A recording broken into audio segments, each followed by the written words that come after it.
So I'm going to talk to you about Mrs. Fletcher, and I know this much is true. And first, I was going to ask you about Mrs. Fletcher. Um, so I love how that show explores sexuality, and I was wondering, with conversations about sexuality in everywhere, what do you consider Eve's sexuality to be? Oh, I mean, like how to define it? I guess I would Yeah, say, yeah. I mean, I think she's like at a place where she's really, I mean, I think where she would never have described herself as such before this kind of Gandalf journey through Mrs. Fletcher, through internet porn. But I think that she was kind of in a really open, fluid place. For yeah, sure. I don't think she would even define herself as one way or the other, but she's just open. I think that she was open to just exploring and just pleasure, feeling. So yeah. I don't think she was in a way just would define herself in any way. Yeah, I love that because I feel like, juxtaposed with her son, who he's younger, usually that's the age where you're exploring those things, but she's older and she's doing that. So I just think that's great. Yeah, me too. Yeah, speaking of which, so what do you think this says about men versus women when it comes to pornography? I feel like there's some sort of commentary on that, well, the way that Eve and her son react to it in vastly different ways. And I Mm. was wondering, what do you think that says about how men and women respond to that? Well, it's interesting because I think that it's gender, but it's also age. Because I feel Yeah. like there is definitely for him, for my son, he was his access to internet porn and her kind of like the mom's kind of like stepping out of his life or him not letting her into that part of his life, that he was kind of learned a lot through that. So it was like what he how he would intimacy, consent, what he thought of sex looked like how to, that's what every woman would want, like that's like a woman would want those things to be said and happen to her. Um, so I think that he kind of had his education was through that almost, and for a woman, for Eve in this case, it became more about like I was saying before, like like a sexual Gandalf. Like it became kind of her kind of Pandora's box into a world that she didn't think was possible for herself. Um, so for in gender, I don't know like the specifics, or I wouldn't say I would know this, without making like crazy generalizations. Um, you know, I know just from my own like whatever circle of pals and the little research I've done is that it is has to do sometimes with the gaze. Like that a man will look at it and then a woman will put herself in the scene. Um, I don't know if that's a generalization, but I thought that was someplace interesting for me to start with in terms of Eve, and that made a lot of sense to me. That instead of looking at it, it was like putting herself actually into this story. Yeah. Oh, that's great. I love the ending of the show, and I kept thinking, oh, I want to stay in this world. I want to see like I would love to see what happens next for Eve, and I was Yes. wondering if you had an idea, like in your head, what would happen next for I her. mean, yes, I think we all kind of had too as well. And I think we were, and I think that we had always, I talked with Jackson, he's the amazing Jackson who plays my son, and and Tom too. Like we always talked about like what that breakfast would be the next morning, Yeah. uh, like to really have them to really be able to work through that with her. I mean, I don't know, like in the book, there's some specific things that happened to her, and for me, I would have loved to have seen what um, I think would have been really interesting to see them at this weird like reset button at the beginning, like to the beginning, where they're back all under the same house after she's had this freedom, and after has had his wings rightfully clipped, and hopefully a little bit more awareness. It would have been amazing to see how what that like that petri dish would have done, I suppose. Yeah, yeah, I like that. So here's my connection from Mrs. Fletcher too. I know this much is true. I feel like so Eve deals with a man at a nursing home's angry son who's confused and upset about his father's condition, and then And I know this much is true. Your character Dessa is involved with an angry son who's confused and upset about his brother's condition. So I was wondering if, like, did Eve help you prepare for Dessa? I wasn't sure when you filmed these, but I feel like they kind of go hand in hand a little bit. It's so interesting because you are very astutely, they were shot very much one right after the other. Like I know this much is true while I was finishing up Mrs. Fletcher. And of course, I immediately, at first, I thought, like, oh, Jesus Christ, I could use a second of lightness. But I also knew that there was no way I could possibly ever. I just wanted in as soon as I read this source material, as soon as I was like, knew who was involved in it. And so, yes, to answer your question, I think because of that proximity, of course, like there probably something had bled through a little, but they feel very different to me. And that's also why it was very attractive.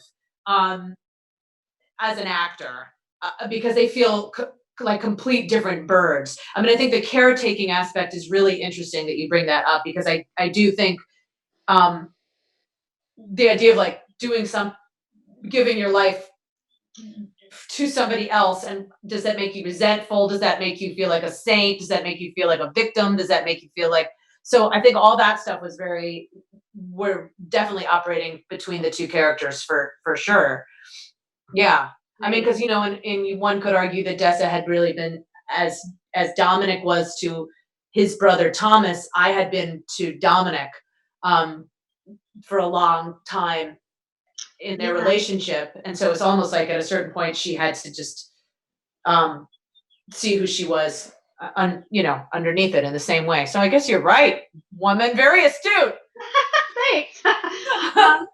Did you shoot the scenes chronologically with I Know This Much Is True? Because I kept thinking this had to be hard to shoot. Like, if you knew, things that happen, if you shoot something like a later scene first, that would affect your performance. I was wondering how you did it, how you shot it. Yeah, I mean, I think Derek tried to do as much as he could chronologically, because that would have been the dream. But of course, it was really difficult with them splitting it into two and having to do one half with Dominic and then one half with Thomas. So the first scene we shot was actually their first meeting together in the series, which is like the present by the truck outside of the hospital. And so that was kind of great because we had to walk into it with all of this history, all of this. You had to know them both. Like, I mean, ideally, like what we had wanted to, you just knew, ideally you wanted to just see all of that history. And so as an actor, it was kind of great because it gave us something, it gave me at least a pillar to go back from, gave me something like a North Star. So for the rest of the series, I was able to kind of like think of those feelings that I had felt in that scene and be able to like work backwards. So that was like very helpful. And especially in a part like this where you kind of are bobbing in and out. I was mostly blown away by Mark, that would be like a scene, and then he would like run off and do like 5 other like devastating scenes, and then have another 2 weeks of like devastating scenes, and then I would just jump back in, or then Rosie would jump back in, or Juliet. Like there was but to have to witness his generosity and his availability, and collaboration. And knowing the monumental task that he had is not even just acting in it, but producing it. Like I was really blown away by him. You guys are great together on screen too. Well, I want to ask you about a scene. So Dominic reveals something to Dessa in that heartbreaking scene in the 3rd episode, where 1 minute it's very amorous and the next it's contentious. And as an actor, I was wondering, how do you work on going from one extreme to the next so naturally? Like, it feels very, that had to be a really hard scene to shoot. Was hard. But it was like the best kind of hard.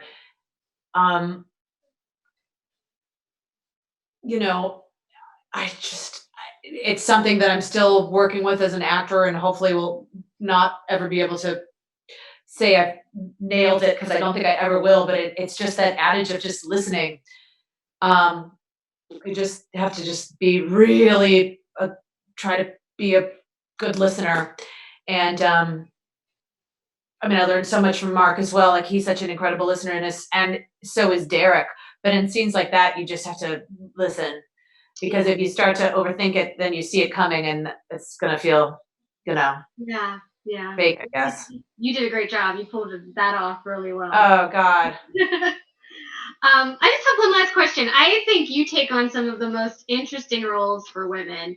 And I was wondering, is it hard finding those parts? Or do you think that roles for women are becoming more diverse and interesting? Um, I, I in this for this particular bird on this particular ride, I have been really lucky that post children, um, I have been offered or available like the richest chapter of my career, which is like no one I would never have thought of that happening. And it's not lost on me that it's been mostly women creators and directors who have wanted to explore that chunk of a woman's life. Now there was Tom, and who wrote something so compelling, Parada, and so but we had all women directors there. But it was very like his curiosity and his also his collaborative nature was so key to that, and his listening. So I think it's a combo. Like I think it's a combo of maybe women people being interested in me all of a sudden. I don't know, in a way that has allowed me to show more of myself that I had been. And I think it is also about this kind of weird invisibility shield that had been over a woman's chapter of her life, at least in the story making sphere, that has been started to be pulled back. And I just happened to be at the age when that was happening. So that's also just like very thrilling to me that this chapter had just maybe not been as dense or complicated or chewy storytelling wise, and then all of a sudden I just happened to walk into it at the same time that people were finally able to say like, no, I want to see these women's stories, and women were getting opportunity to tell them. So I think it's a combo of both, but crazy grateful to it. Yeah. Wow. Well, this has been so great. Thank you so much. Oh, Megan, my pleasure. Yeah. And keep up the good work. I love everything you do. So. Oh, that means a ton. Thank you, and stay safe and healthy and sane and all of that. Yeah, you too. All right. Thank you, dear. Bye. Bye.